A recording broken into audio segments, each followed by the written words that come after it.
Suvchilar kelyapti degding, nima bo'ldi? Menga farqi yo'q. Lubo bittasiga yerga tegaman-da, bolali bo'lib ajrashaman. Bo'ldi. Sen jinnimisan? Keyin bloger bo'lmoqchiman. Hozir blogerlar qaramaza qilib yurishibdi. Xohlagan kiyimini kiyishadi, qo'llarida iPhone, taglarida mashina, har kun har xil ziyofatlarda. Mazza qilib yashayapti, mazza ularga.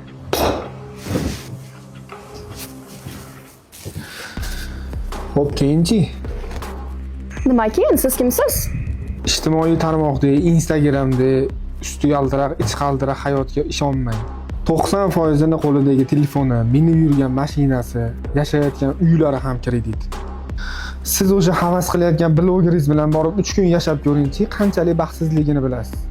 Chiroyingiz ketadi, bir kun shoptoqli qoqib bo'lib qolishingiz aniq. Xo'p, 20 yil, balki 30 yil, borani 50 yil yasharsiz, lekin baribir o'lasiz.